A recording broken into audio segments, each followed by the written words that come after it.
Hello everyone and welcome to Lush and Salty Aquariums. My name is Stefan and thank you ever so much for coming to the channel. This is the 20-gallon Oase tank that I have.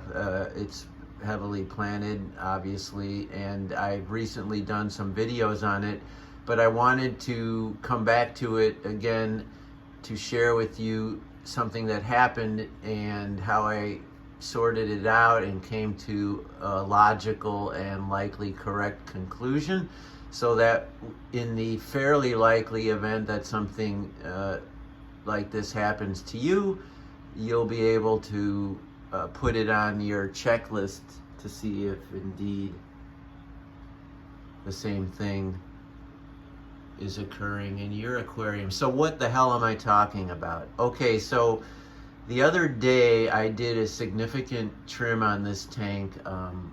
I talked about mowing the lawn last time, but at that occurrence I did not trim any of the other plants, and that's what I did. So now you see very distinguished, I should say delineated sections of stem plants in the background. The Rotella H-Ra right there, the beautiful red tips. I actually trimmed a lot of it, but I still kept some of the higher growth because I adore that red color for obvious reasons.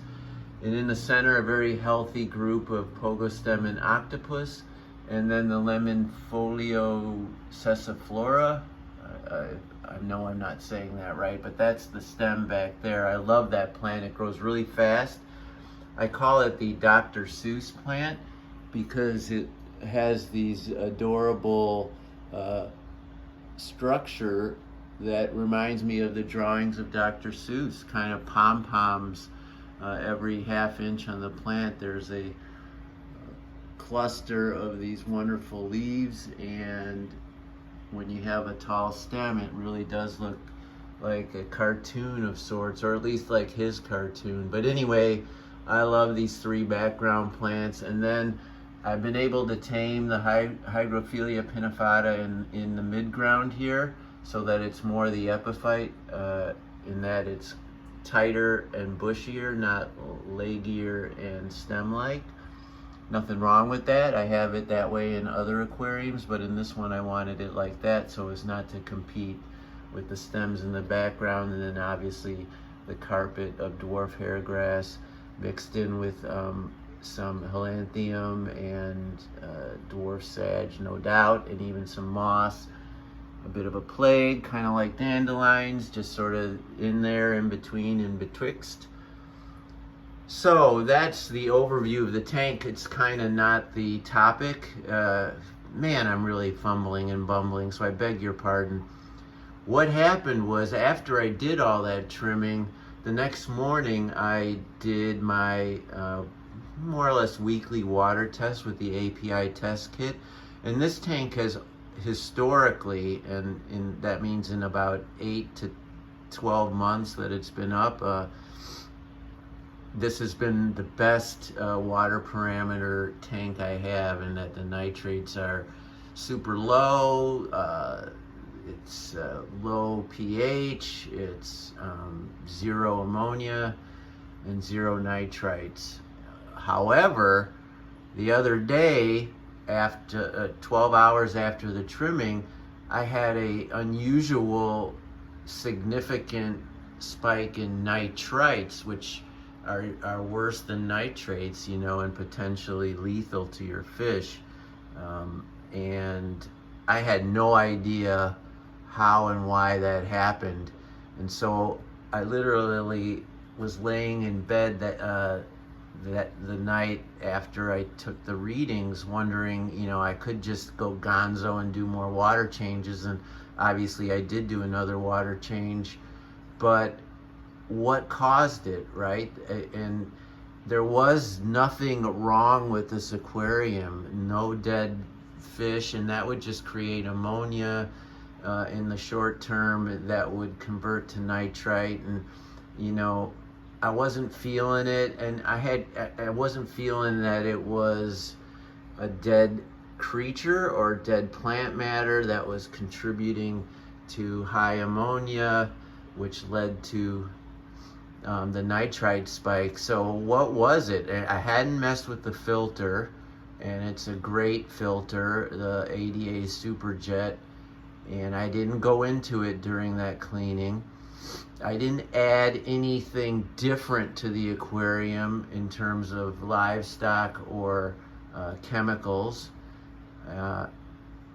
And even though I had done the trimming and the prerequisite water change that goes with it, that next morning I had like purple reading, which is high nitrite, and very unusual in any of my tanks. And then of all tanks, this one, what I deduced happened, and I think this makes a lot of sense, is when I was trimming back around here in this corner, I tried to pull out, as I've talked about before, pieces of the moss, which can kind of crowd out the more desirable plants growing in the substrate there.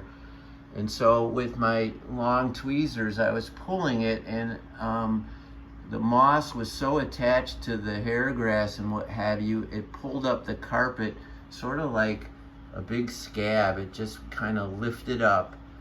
And I wasn't too worried about that. There was a big like cloud of substrate dust particle gathering, etc.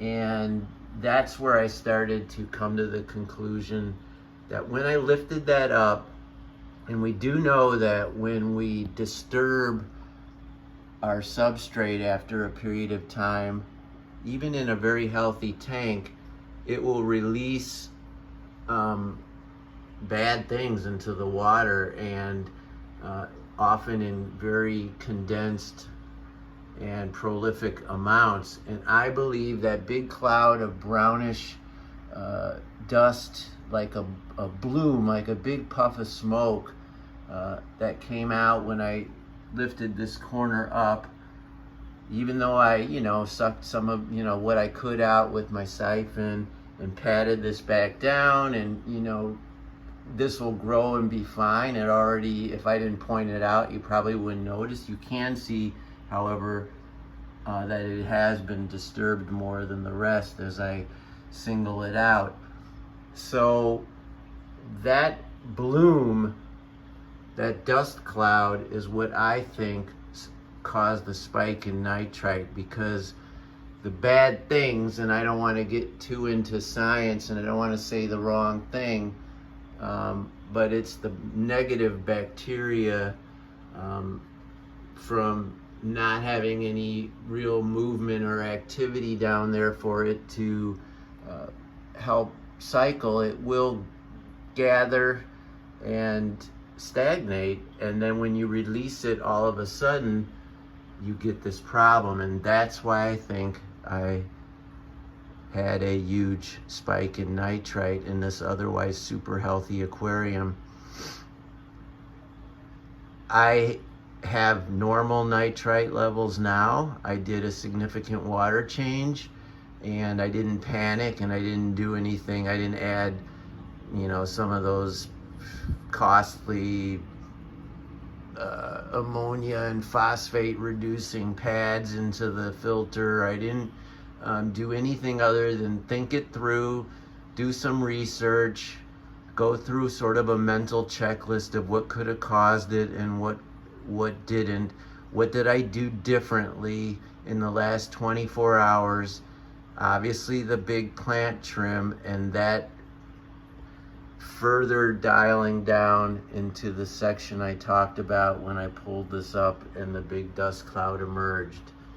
And so that's what I think happened. The problem has been corrected. Although if I did it again on this corner, for example, I've no doubt the same thing would happen. And I mean, this is perfectly healthy, very healthy. I mean, look at that. It's wonderful. I sort of don't think there's a lot one can do when you're dealing with a water box, an aquarium, a controlled environment where there is no left and right of the tank. There is no massive hectares of water that will assume any toxicity and assimilated into the bigger picture. There's none of that. It was all condensed and isolated, and therefore toxic and dangerous. Now, I'm glad I, did do the water changes, and I'm glad that the problem has been solved. And finally, I'm just, delighted that I believe I was able to troubleshoot in a logical and methodical way exactly what happened without disturbing my zen and having me jump to conclusions and do something that would potentially make the matter even worse, which honestly I'm culpable in that regard. I will fix, manage, control, must solve problem. I mean, I do that with family matters. If I hear a child, one of my daughters, complain about something, I immediately want to figure it out and do stuff and make it better. And I think a lot of people are that way, and over time it is a potential stressor. Over and over again can be a real problem. So OCD, whatever you want to call it, a character defect, I didn't let it get the better of me. I think I solved the problem, and I hope this helps you in the event that you find a spike in one of your parameters, specifically ammonium nitrate or nitrite in this case, that you'll be able to go to this situation and see if it applies to your situation. All right, folks, thank you for indulging me. I hope this helps. And as always, keep your hands in the tank, although be careful. And ciao for now.